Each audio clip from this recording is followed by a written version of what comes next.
So today we're going to take a look at chemical bond, and the bond that we're going to discuss now is the ionic bond. Okay, so let's start.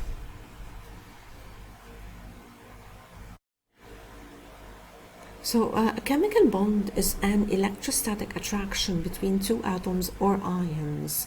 So whenever you have two atoms attracted to each other, two ions attracted to each other, that's a bond.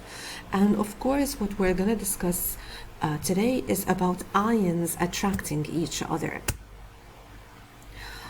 So why do atoms bond? Atoms bond to be stable and to have a fully occupied outermost shell, because all of the other shells are already occupied.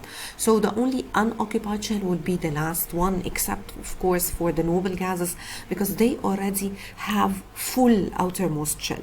So for potassium here, as an example, we will find that potassium has one electron in the outermost.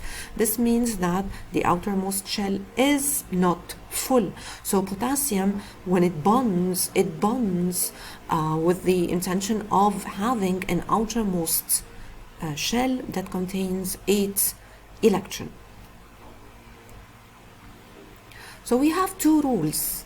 The first rule is the octet rule, and octet rule states that atoms need 8 electrons to be stable. And the duet rule, which states that atoms need 2 electrons to be stable. And actually they do not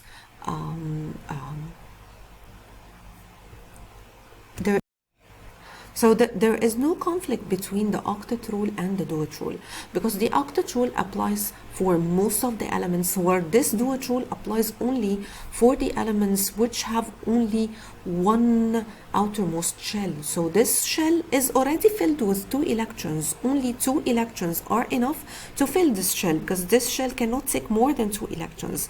So for instance, for hydrogen and for helium, you will find that they have only one shell, and this shell is filled with 2 electrons. We will see that we have 2 more elements, 3 elements actually, and we will know which elements they fulfill the duet rule, because these are only 2 elements that do so. But for the rest of the elements in the periodic table, you will find that they all fulfill the octet rule.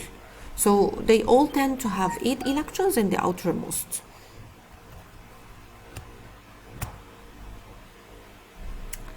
Okay, and these are the elements I was talking about. The beryllium, because beryllium, it has an electronic configuration of 2,2. So when beryllium forms an ion, it loses these 2 electrons. So the outermost electron will be the first one, which is already filled with 2 electrons. So that's beryllium fulfilling the duet rule. It has only 2 electrons in the outermost. This is a stable electronic configuration, since this shell is completely filled. The same goes for lithium. So lithium has 3 electrons. 1 electron of them is in the outermost shell. When lithium loses this electron, and the outermost will be the first shell, which is filled with only 2 electrons. So these are the elements that fulfill the duet rule.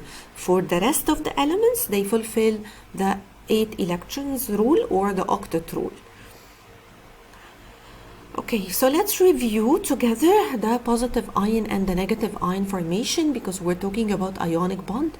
So ionic bond takes place after the formation of ions. So first of all, atoms should form ions, and then when these ions attract, a bond will be formed. So this is sodium when it loses 1 electron, the electron in the outermost shell, and this is the electronic configuration of the sodium ion with 8 electrons in the outermost. It is a stable electronic configuration, and the charge will be positive 1, since the number of protons is 11 and the number of electrons is 10 after the loss of 1 electron. And this is another element, which is fluorine, and fluorine receives electrons or gain electrons from into the outermost shell. So here we have 7 electrons in the outermost after gaining 1 electron, and fluoride ion has a negative 1 charge, since the number of electrons exceeds the number of positive protons by 1, so the charge is going to be negative 1. And this is what we said during our last video, so I'm not gonna repeat this again. You can refer to the last video to know exactly how to know the number of particles from the ions notation.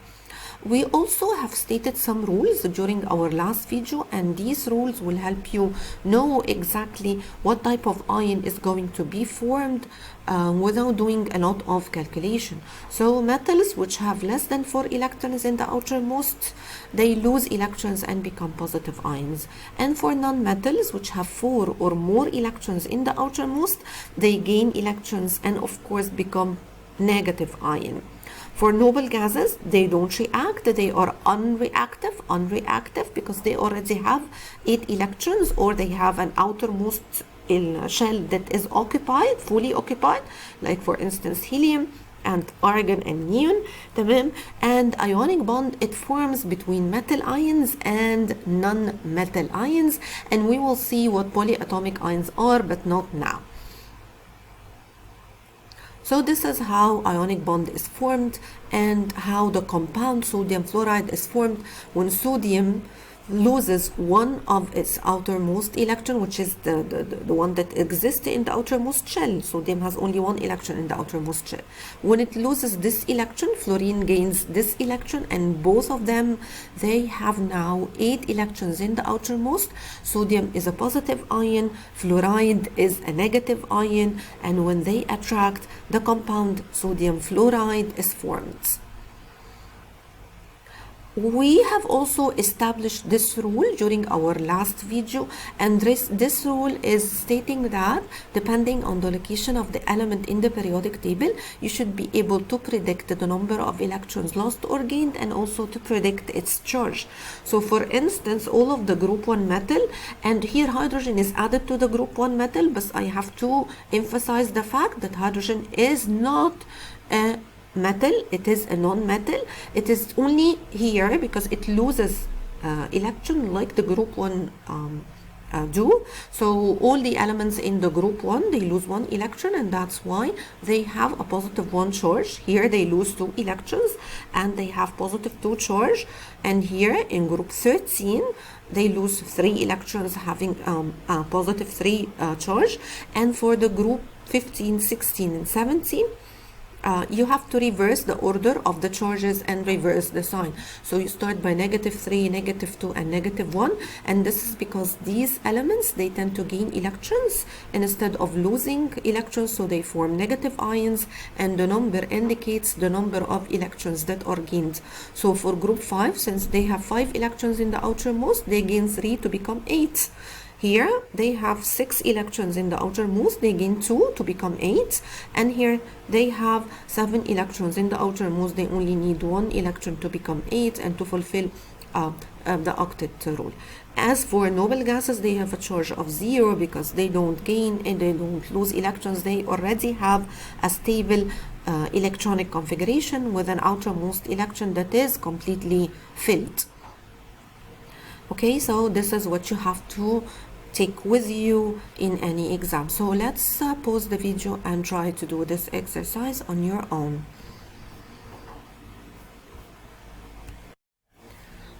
Okay, and we're back, and these are the answers for the exercise that you had. Okay, so make sure that you have done it correctly. And for nitrogen, it's a non-metal, so since it is a non-metal, it will gain electron, and that's why it will form a negative ion. And since it has 5 electrons in the outermost, this means that it will gain 3 electrons, and it will be an N3 negative. This is another exercise that I want you to pause the video and try to do. Okay, and for the diagram here, okay, I want you just to see how the electronic configuration will look like. Like for instance, for potassium, the first electronic configuration is 2, 8, 8, 1, and when it loses electron, it will be 2, 8, 8. So that's what is meant by the diagram. Let's return back again, pause the video and return back to see the answers. So I know that by now you want to ask me a very important question before you can fill the whole table, which is the word cations and anions. So let's go through these two words and then return back to the table and see the answers. So for cations are another name for the positively charged ion. So this is another name for the positively charged ion. Positive T, cation T also.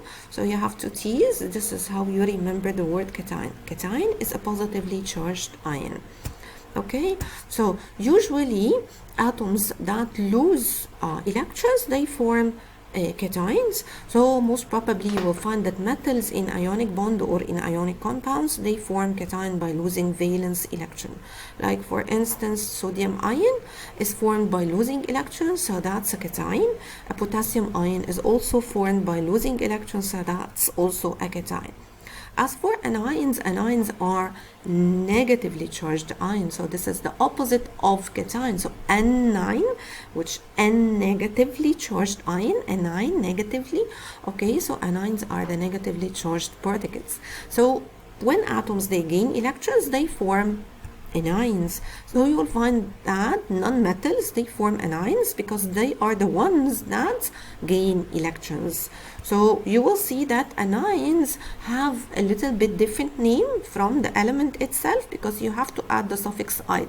So for instance, if I want to talk about this oxygen, which has gained electrons, so it became an oxide ion. And oxide ion is an anion, it's a negatively charged ion. Chlorine, when it gains electrons, it transforms into a chloride ion. Sulfur, which gains also electron, will transform into sulfide ion. And all of these ions are anions because they are negatively charged ions. So let's return back to the table and see the answers for the first four, which have been done for you. And you will find that these are the answers, so make sure that you know exactly what this is about. If there is anything that you don't understand, you have to go back and watch the video again or watch the previous video as well.